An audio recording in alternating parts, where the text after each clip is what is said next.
Hello everyone, this is Korosh Erfani and today is Tuesday, March 31st, 2026, and we are reporting the 32nd day of the war of Israel and the United States on Iran. The destruction of Iran continues. We have more and more news regarding the new locations that have been bombed by by Americans and Israelis. Here you can have a report of the drop site with regard to that, talking about strikes, including the Mubarak Steel in Isfahan in central Iran. Another one is a port in Bandar Abbas in southern coast on the Persian Gulf. Another steel complex in western Iran, and the meteorological facilities in Bushehr, and of course a residential complex in Malad near Tehran. So these are just a part of what had been destroyed today, and this is a continuation of the systematic destruction of Iran that had been planned by Israel, and of course United States is helping to do so. And what is interesting is that this part of the war is so important that anything else could be overshadowed by that. For example, the fact that the Strait of Hormuz is open or not is less important for Israel, and now with the order coming from the Tel Aviv, even for Trump. And Trump announced today that whoever wants to have the Strait of Hormuz open, can go and do that. We won't help. We won't do that. Which means that we are now, from the fact that we are bombing you, we are doing anything that's necessary for opening the Hormuz, sending the boot on grounds and so on. No, we are now just in a very interesting mood of Mr. Trump, according to which we don't do anything, and if you want to have that strait open or reopen, you can go there. What's happening? Why this shift? Of course, we have seen thousands and thousands of modification of rhetoric and discourse from the minute one till now by Trump and his crazy company, right? But why now suddenly they are, as Lady Lindsey Graham asked, here, Lindsey Graham is recommending to wind down Iran war, wind up efforts for peace deal. What has happened? That's a major question. Why Lindsey Graham is asking, we remember he was the one who asked for bombing, destroying and obliterating completely Iran, right? Now suddenly he shifted to a very fervent partisan of peace and winding down the war in such a way that we can have peace, effort for peace. All right. Something is wrong, right?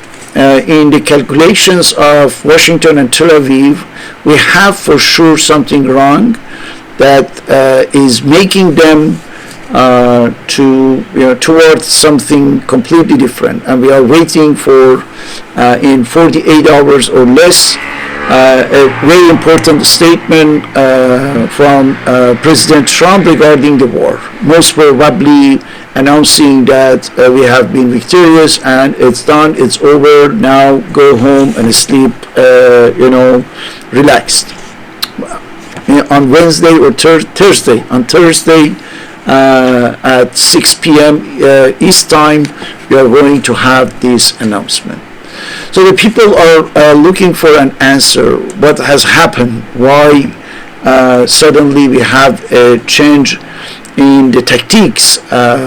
So if it's not a deception, because today he was talking about continuing the war most probably for 2-3 weeks more, and then we will see. Here you can see in CNN talking about could be done with Iran war within 2-3 weeks. That's all.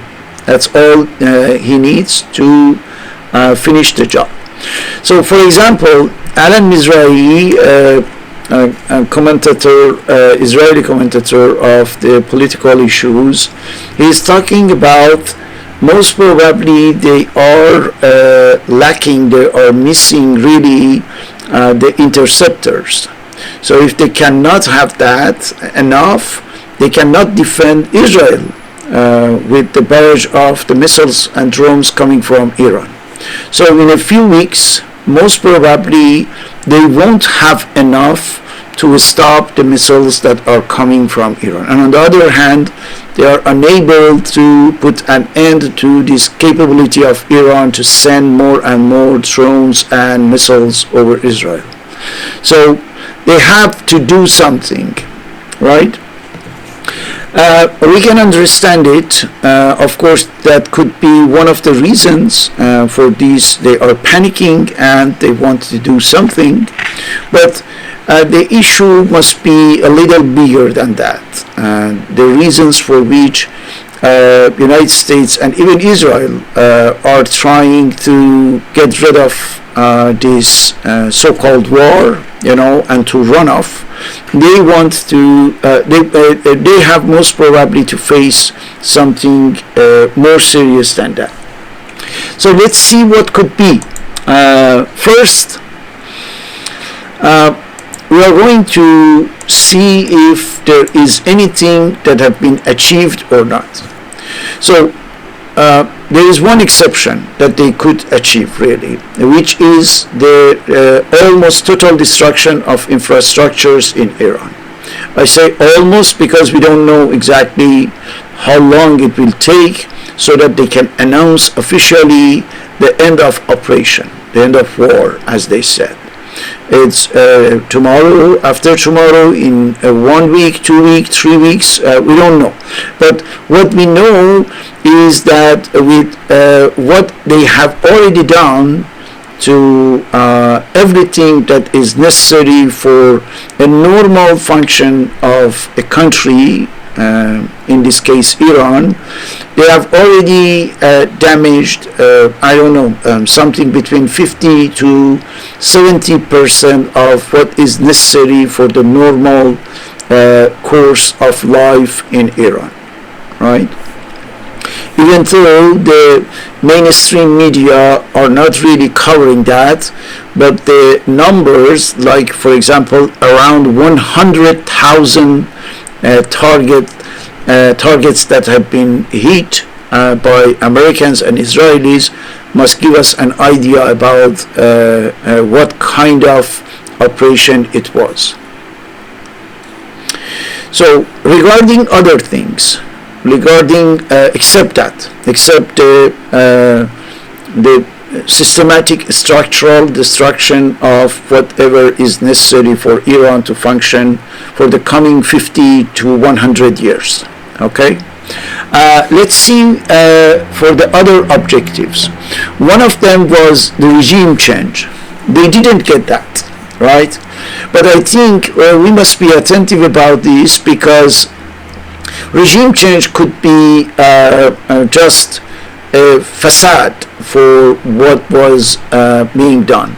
I think Israel was never really looking for regime change in Iran, because the Iranian regime was willingly or unwillingly the best government that Iran could have in the region from 1979, after the revolution. The Iranian Revolution, according to my understanding, was a kind of coup by the Israelis inside, because don't forget that the regime of Shah was completely infiltrated by Israelis at the top level Imagine that the chief of the security organization, the famous Savak, was an Israeli. So they organized everything so that they could get that ridiculous Islamic revolution. And through the Iranian regime after the revolution, they got the best Israel could have ever imagined during these 48 years. So I don't believe in the regime change really as a real substantial target. Of course, if there was not enough substance in this let's say nation state, not only the regime, of course the Israeli would have liked to disintegrate Iran by dismantling, completely the institution of government, not this regime, because within this regime, the Israelis have a lot of, collaborators. But I am talking about the institution, right? The political institution of government in Iran. Israelis would have liked really to get rid of that, but it's not the case, right? So we cannot really consider that as something, as one of the objective or one of the achieved objective of that. So at least if we take what they said at the beginning at face value, that we are going to change the regime, we are going to, destroy the Iranian regime. No, there is no such a thing. So there was not regime change. There are not really negotiations in course right now, because Trump and his administration have been talking a lot about kind of negotiations that are in course, but we don't have any sign of such a thing in both sides. It's very unilateral claims by just the Americans, according to which there is something happening. We don't know exactly what, because the Iranian officials are telling us that there is no such a thing. There is no negotiations. We don't have any contact with them. We didn't send any answer to the 15-point letter or the things like that. So, and no negotiations. It's just imaginary thing by Trump and his lunatic team. They said that the Iranian nuclear capability have been completely obliterated. It's not true.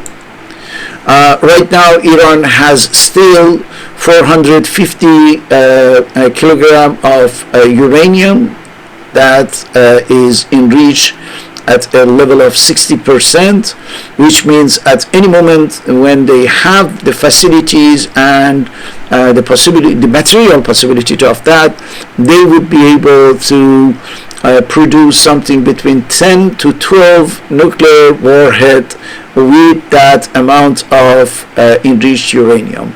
So all this operation was to somehow get rid of this, to do away with this uranium, and now we see that it's not the case. So another complete defeat in this case. So they said that Iranian missile capacity is destroyed. They cannot send any more missiles, 90%, 95%, and now we see that the Iranian missiles are almost 24/7 sent to Israel and other targets in the region, and it continues, and we don't know for how long Iran can continue that, but for now it's exactly on the contrary of what Americans and Israelis are telling us. Same thing for the drones. The Iranian drones are going here and there, targeting the different American or Israeli facilities, locations, and so on. So they said that the Strait of Hormuz will be opened. It's not the case. Now they gave up completely, the Americans at least, with regard to that, and that's why other countries like Pakistan, Egypt, Turkey, and European countries are trying to negotiate with Iranians in order to open the Strait of Hormuz.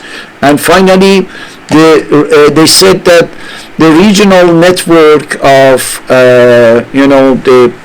the Shia groups that are collaborating with Iran had been eliminated, which is not the case. The Houthi are there, the Iraqi Shias are operating, and of course Hezbollah is doing whatever is necessary to defend the southern Lebanon. So as you can see in this list, you have just the wishful thinking list of the Americans or the Israelis, right?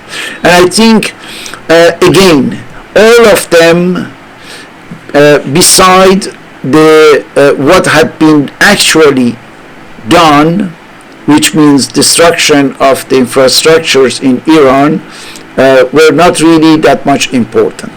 But this is just for the sake of argument to tell you that this war didn't really cover, didn't meet, didn't reach the objectives that had been fixed by the Americans or Israelis. So that's why maybe we can talk about something that should be called, if I am not wrong, a kind of delayed defeat, which means a kind of, let's say, postponed failure, right? This is what it is. They don't want to accept that they have been defeated. They don't want to confess, to recognize that they are experiencing a failure, right? And they try to postpone it with the totally hollow, empty discourse of victory by Pitex, by Trump, and other, Epstein class members. All right. Now the question is what they got really, if they cannot really say that we could cover all these objectives. What's the result of war finally? Let's see realistically what's happening. I think the war couldn't go in the direction that had been organized and planned or pre-planned by Americans. For the Israelis, separate, is different, because the Israeli knew that it would be impossible to get everything done. The regime change, Israeli didn't want that. The other things, of course, they wanted, but approximately. The only thing about which Israelis were very serious from the beginning and are still insisting on that and operating on that is just the total destruction of the infrastructure, of the necessary infrastructure for Iran to be a normal country for the coming decades, right? Because my estimation, let's say, regarding the amount of the degradation and damages that they are causing in Iran would rise to a few $1 trillion. I'm pretty sure, because we can see with everything that had been done in amount of dollars, and with more than 100,000 targets, and of course it keeps going, most probably we are going to have in Iran something like $1, $2, $3 trillion of damages. Don't forget that for the Iranian war with Iraq during 8 years, the amount of damages was estimated at that time at $1,000 billion, $1 trillion, 40 years ago. And I am pretty sure that with everything that they are doing right now, we must be waiting for something like that. And a huge damage estimated at a few $1,000,000,000,000 for Iran means something between 50 to 100 years of financial troubles, because Iran won't have such a money to reconstruct, of course, the oil income with other export income will cover something between 50 to 70, 80 billion dollars per year as the total income of the country, foreign income. And from that, of course, everything must be injected into the daily basis activities of government and keeping the country running. And there would be a little portion of this money that can be attributed to reconstruction. And if you calculate it, you see that it's a matter of half a century or maybe 1 century that is necessary for Iran to reconstruct everything that is just get damaged till now, let's say 32 days, and in the coming days. And I am pretty sure that at the final phases of this war, it could be the last 48 hours, for example, Israel will really make it at full speed, at full force, in order to maximizing, the damage, to get the everything that is possible to destroy, getting destroyed, and of course the United States will participate in that because of the Epstein file. Now, let's see once it's done. The Iran is over. Okay, Iran is not defeated. Don't forget that, but destroyed, and it's different, right? It's completely different. In the Second World War, Germany was destroyed and defeated. Japan has partially destroyed and defeaed, right? But many other countries have been completely destroyed but not defeated, right? Look at Russia, for example, in the Second World War, and many other countries. They were destroyed but not defeated. This is the case of Iran. Iran is not defeated in this war. We can say that. We will see this. It's impossible to imagine that at a given moment Iran will announce that it's unconditionally surrounding to Israeli and Americans. So it's out of question, right? But we can be sure that it will be destroyed. So the Iranian regime will be in place, no change, right? Like 48 years ago, same regime. Khamenei has gone. Khamenei came in his place, and the IRGC is there.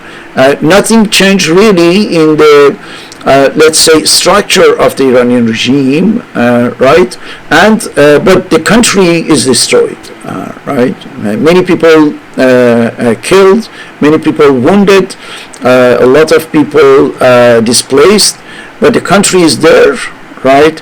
The country didn't get disintegrated as many wanted really that, but we will be in a country that needs several decades in order to reconstruct. I don't think that as long as we are in the same configuration for the international equation, right?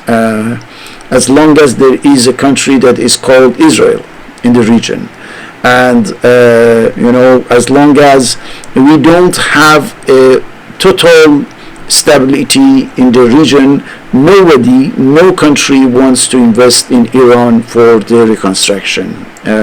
China, Russia, or whatever will effectively wait years or even decades so that there would be a real stability in the region, and from that moment maybe some countries are interested to invest in Iran.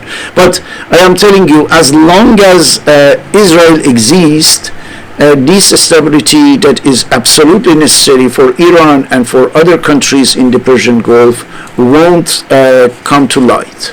You can be sure about that. Israel has been created in order to prevent the Middle East to become a territory of peace and progress and democracy and things like that. Never Middle East can experience prosperity as long as Israel exists. So that's why we are going to another ephemeral phase of the history, as long as this entity is there in order to destroy completely the Middle East and then the world. We know that this entity is not compatible with the human civilization. Is not a real part of the world history. It had been created artificially by deception, by terrorism, by genocide, and the function of Israel cannot be anything but the continuation of all these wrongdoings and crimes and slaughterhouse and so on and so on. So let's forget about peace and prosperity for the Middle East for now, but let's see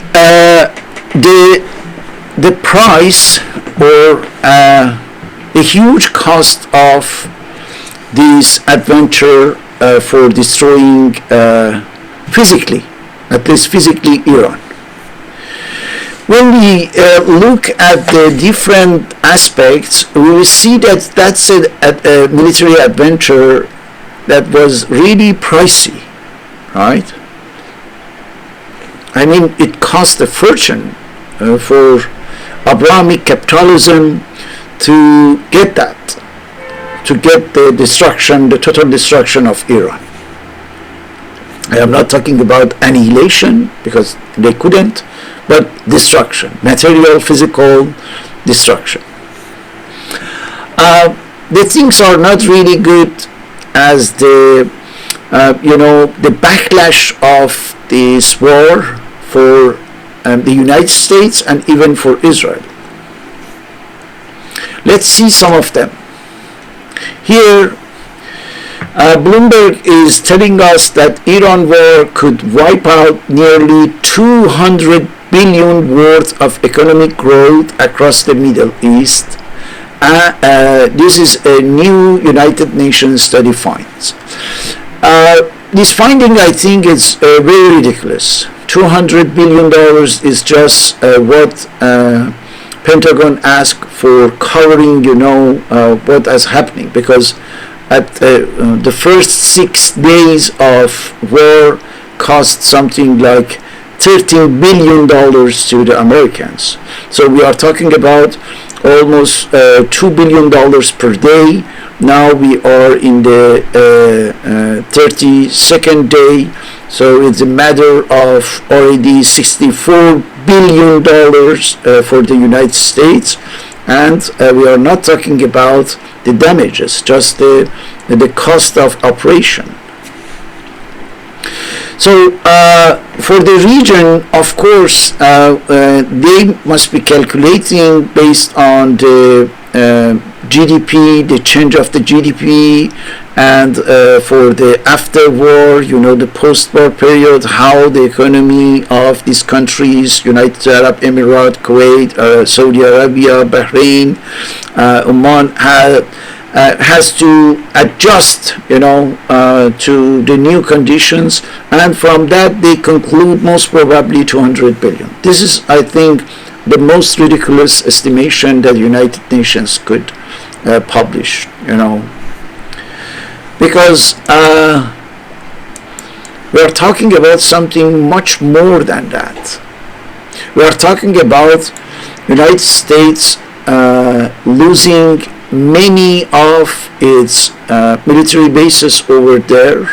You remember maybe at I have already mentioned the one estimation according to which United States had spent during 50 years. Of course, that's the money that had been paid by most of them by the Arab countries, but they were talking about something like $1 trillion cost of establishing and maintaining all these bases during half a century, right?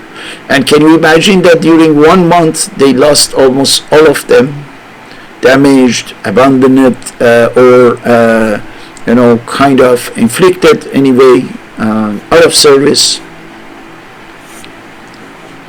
So that would be much more. But what I want to say is that this war has triggered several processes, okay? And all these processes are going on against the Americans' interest, okay? Against the United States' interest. Many of them. We are talking about the long-term effects, right? Short-term, mid-term, and long-term effects. For example, one of them here, as you can see, it's a matter of kind of shifting from the petrodollars to yuan, right? The Atlantic Analytical Center is reporting that the daily volume of transactions in yuan on the network that is called CIPS was between 600 and 50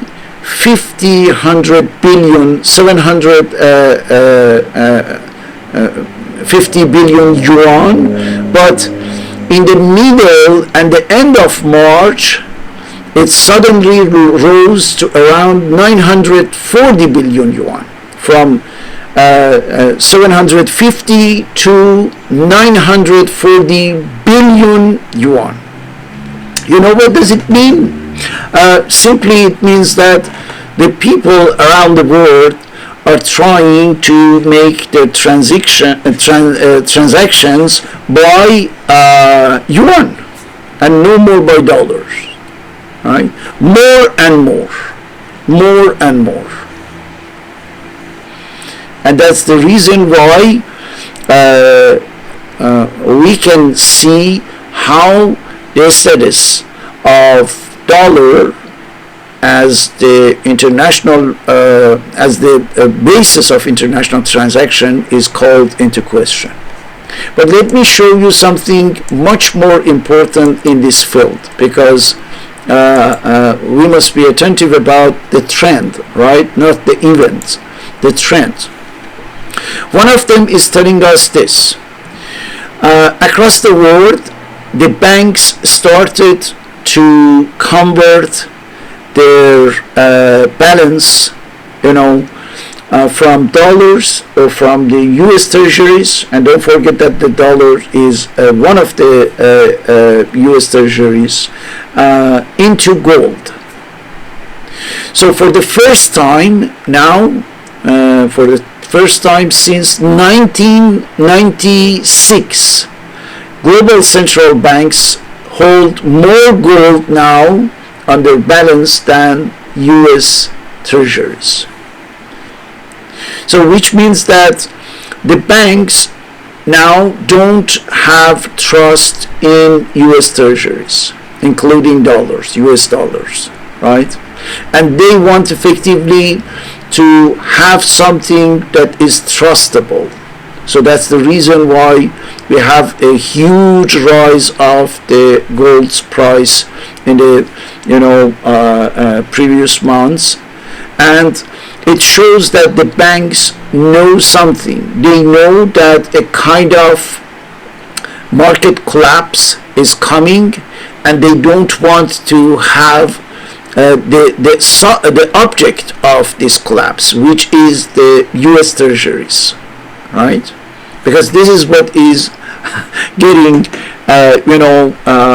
to this collapse. The dollar and the U.S. treasuries are going to fall apart, for sure. It's a matter of time.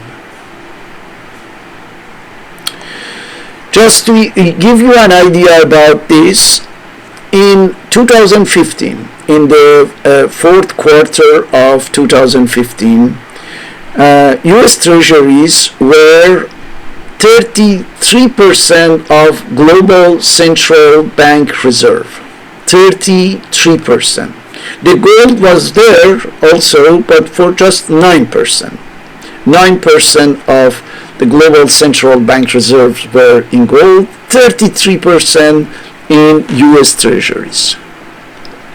Now, according to estimation of the Bank of America, gold is at 24% instead of 9%, and U.S. Treasuries are just at 21% instead of 33%.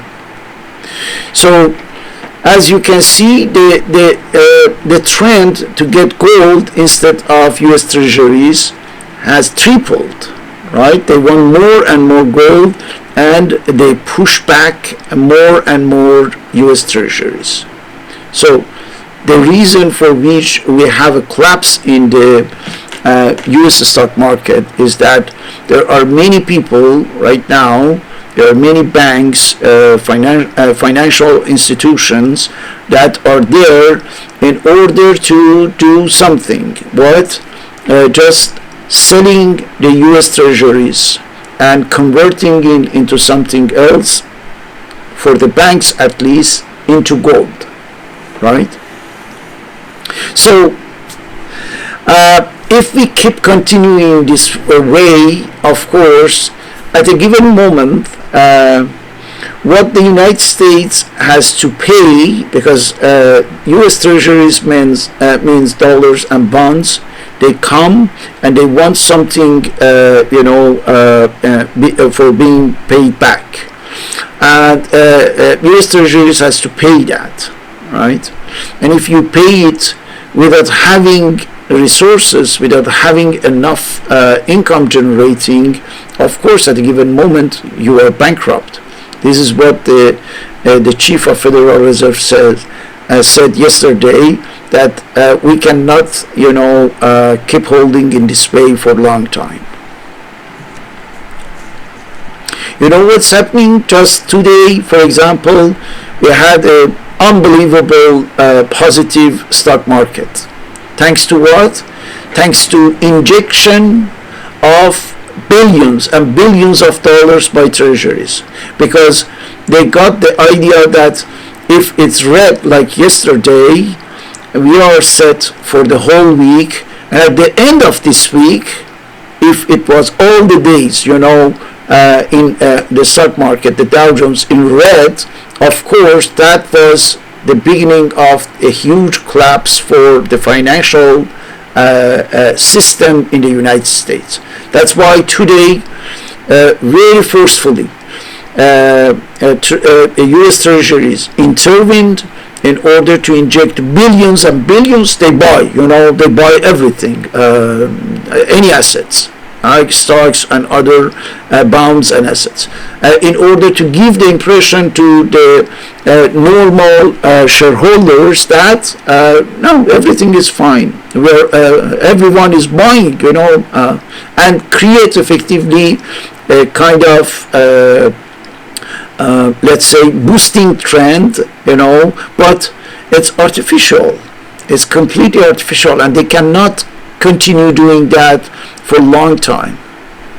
Tomorrow, if they want to repeat that, Treasury will have really to face a very bad situation in the coming days even.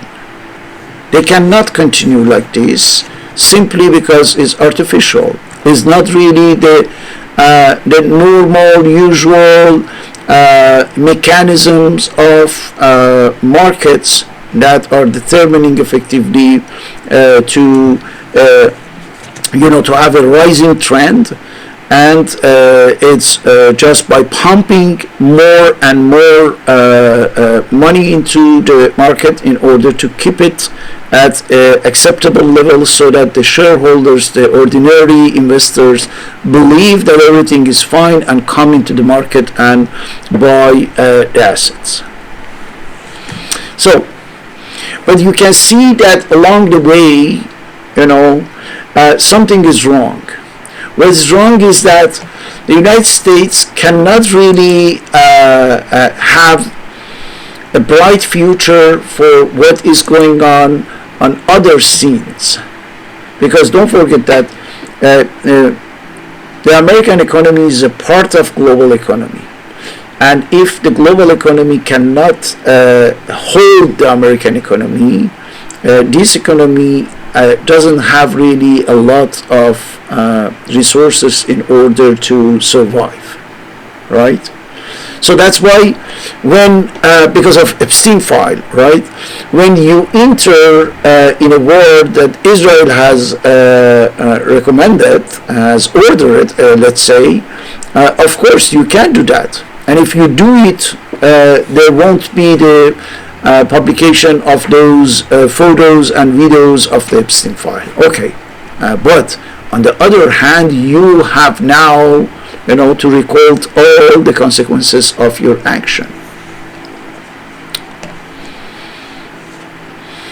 Look at how the United States is getting isolated more and more. Daily Mail is reporting how Europe has turned its back on Trump. Italy blocks US bombers from landing. Spain closes airspace, France too, and plan denies Patriots' requests as furious president lashes out at UK and EU. So NATO is done, guys. NATO doesn't have any future with the United States, which means that in long term we must not wait for anything that could include European partners of NATO and the United States. Only one of them. So of course, even now, behind the scene, Europeans are negotiating in order to take control of NATO, system, and because the commandment of the NATO is mainly in the hands of the U.S. Army. So with this new situation, of course, it must be a change, right? And everything will be over there. So we have other news here. For example, it looks like that China and Russia are really at the end of a process for finalizing a new system for a new financial system, something that is completely out of control of the United States, something that doesn't have anything with the system of SWIFT anymore, and there would be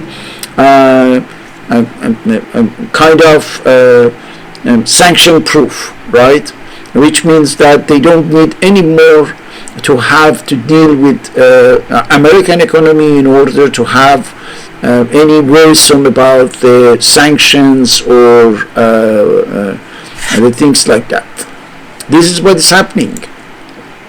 This is when we can see that because of all the miscalculations that had been underpinned,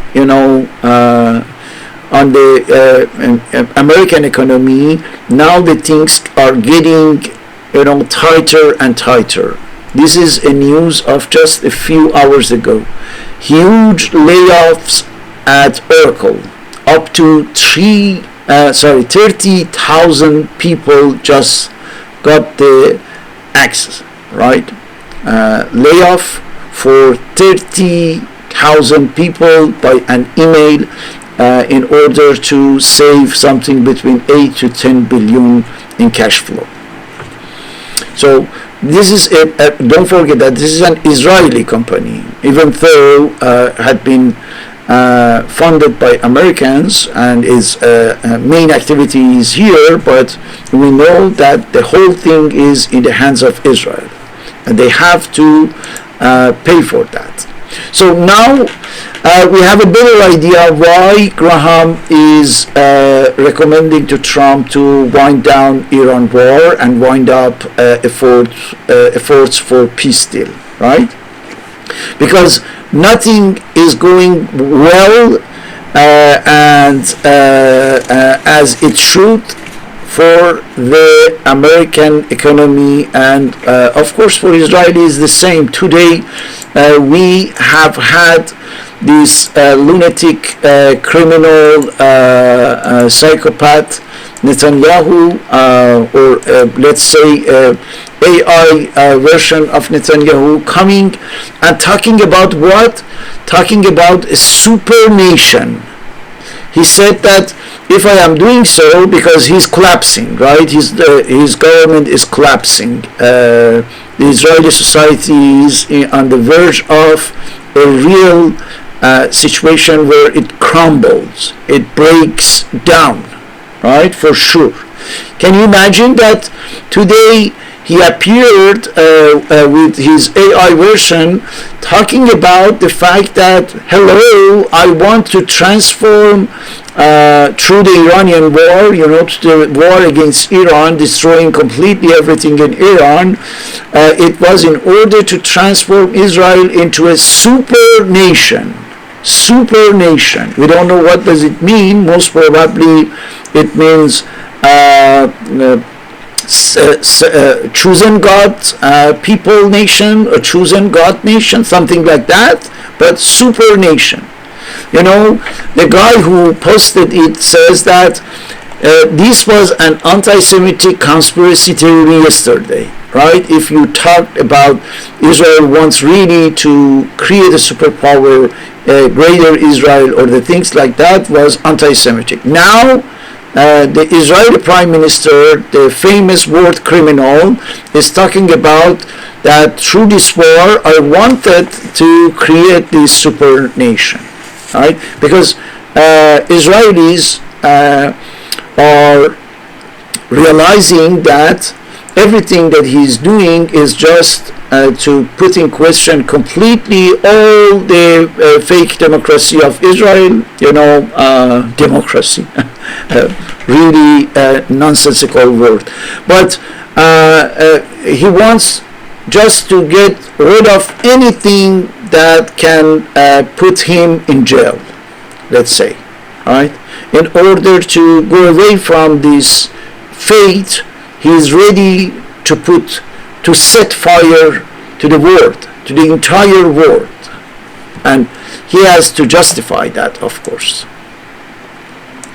So, if we want to conclude, we have to say that absolutely nothing is in the good direction, in the really toward where American and Israeli wanted, because they wanted to have it easily, right?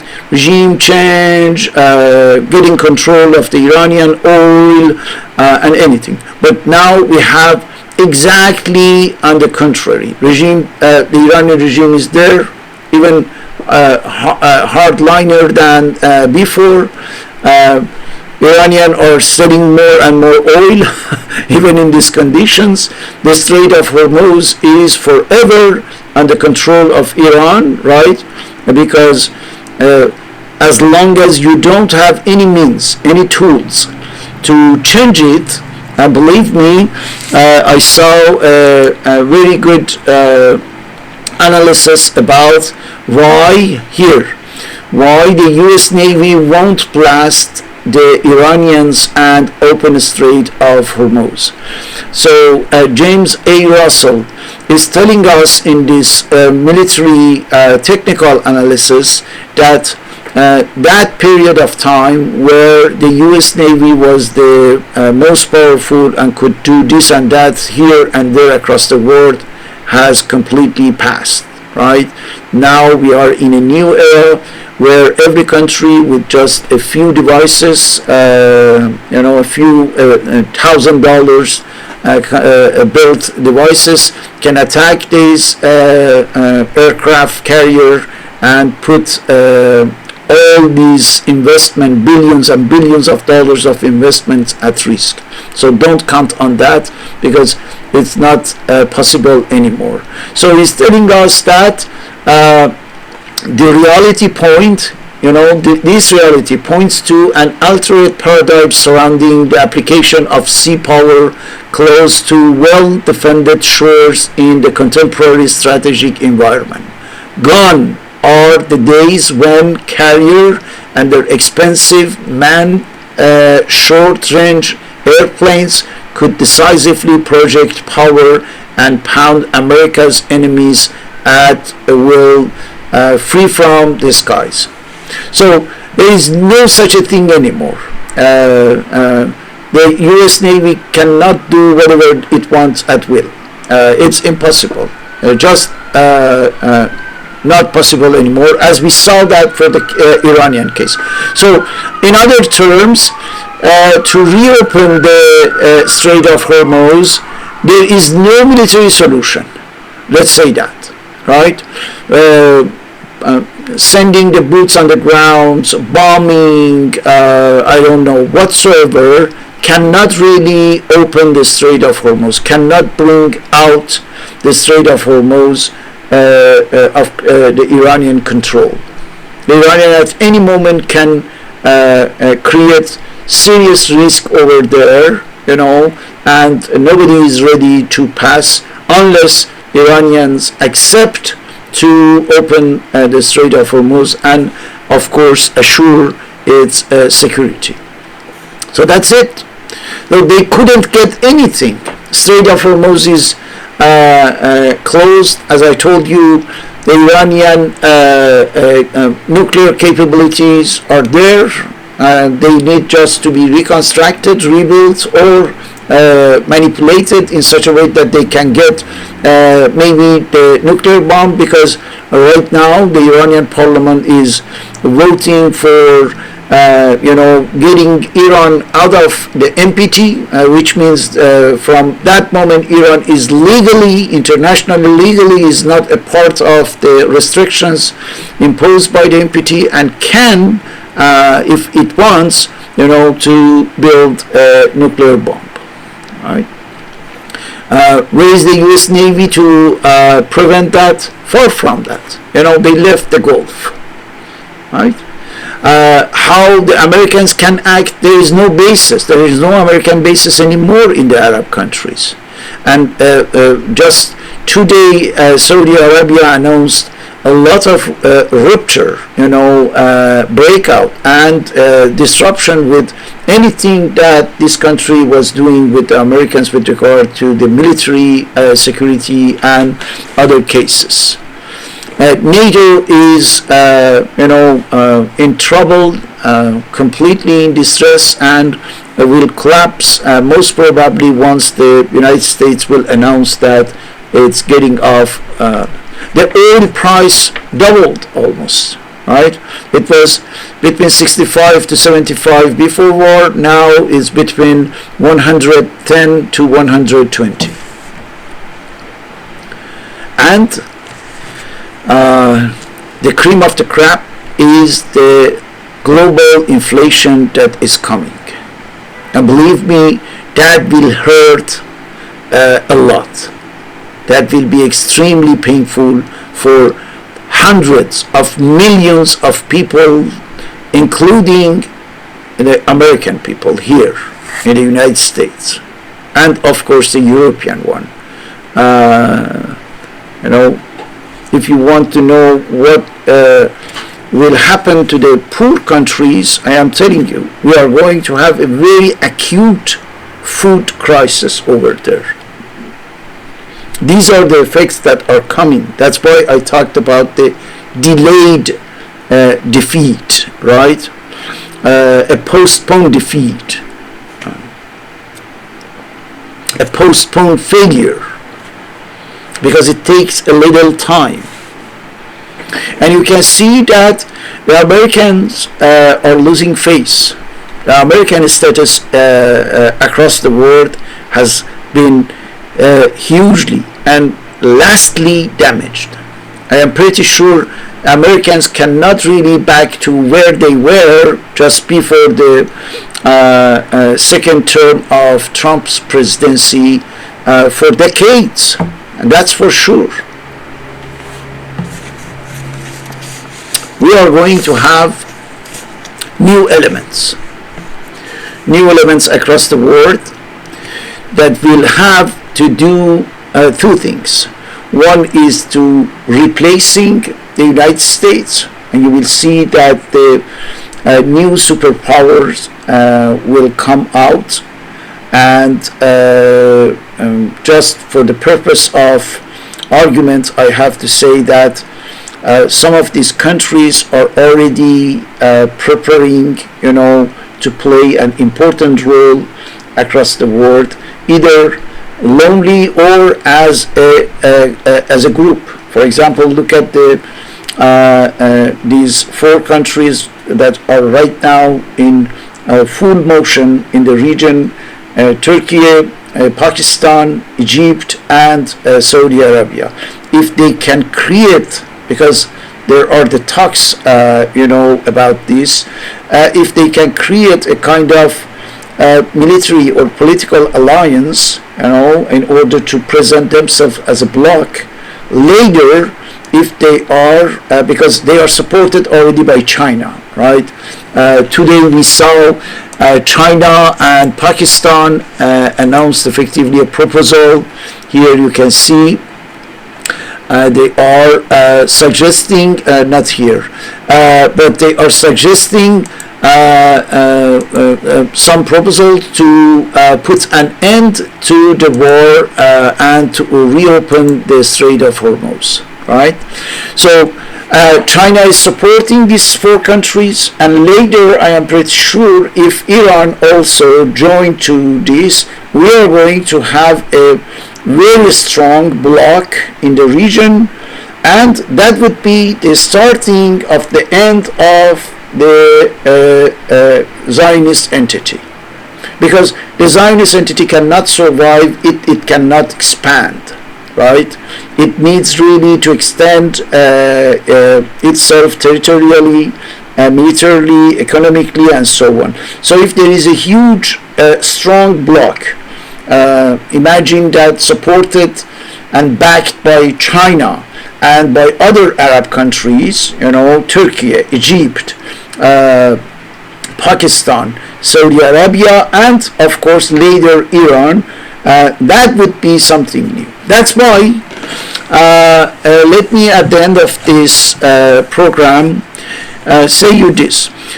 Many people are talking about a new world order that is coming out, right? Is in light of everything that's happening within war and in the aftermath of this war, they are talking about a new world order. That's true, but I think right now and for a while, for a few months or even 1-2 years, we are not yet to the period of time where there would be a new world order. It is too soon to talk about that, right? But I am pretty sure that this period can be seen as the one in which the process through which there are actors, new factors, new elements that are taking shape, and this war was just the triggering point of this process, right? But this process, I think, will take at least 1 to 2 years just to determine who are the actors of this formulation of the new world order, okay? Because we have to get to, an idea, we have to be fixed on our faith regarding the elections in the United States, right? Midterm elections, and also for the 2028. Same thing for Israel, and of course the fate of the military adventure of Israel in Lebanon. We need several events and elements to be fixed on their fates so that we can talk about the possibility of creating a new order. The war between Ukraine and Russia is one of these elements, for example. It must be ended as this war and any other important war that we have. So that's why if we are talking about the post-war period, it's not only this war against Iran.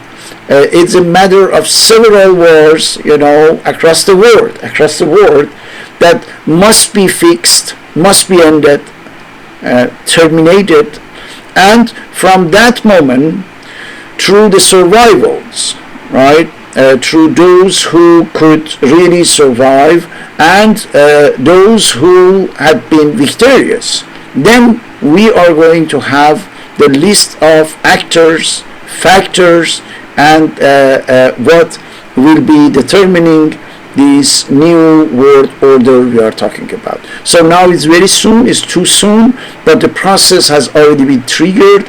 At the end of this process, in 1, 2, 3 years, we are going to have a new setting, and this new setting will determine what would be the fate of humanity through a new world order. That new world order must take into account unavoidably the parameter of the climate change, right? The environmental damages. It's not only political and economic elements. Now we have the environmental issues, more and more serious environmental issues. And believe me or not, we are going to have something extremely bad. As you can see here, they are talking about a new heat wave that is coming to the United States with at least 4 Celsius degree more than the waves before, and that would be for some cases, for some activities, really bad and even fatal, right? So that's why we have to take account of all of these in order to know if the humanity can really take over of the stupid team of Trump, the criminal team of Netanyahu, and get together in order to again re-establish a kind of new world order that will generate stability and most probably a trend of prosperity for all the countries. We will see.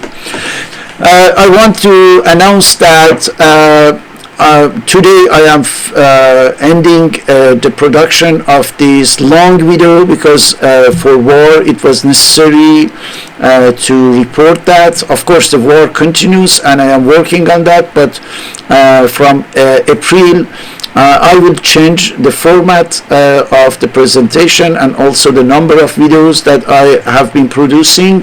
Most probably in April, either I will have some shorter videos published per week, or one analytical weekly program. We will see. But I want to thank you really for watching these videos, for sharing them, and for supporting them. Some of you were very helpful. Really, I am grateful for your support, for your kind words in the comments. That was very heartwarming, and that's why I kept continuing, and of course I will keep continue this in the coming months, but a little different from what we have had so far. Thank you very much, and see you in the next video in April. Thank you. Bye bye.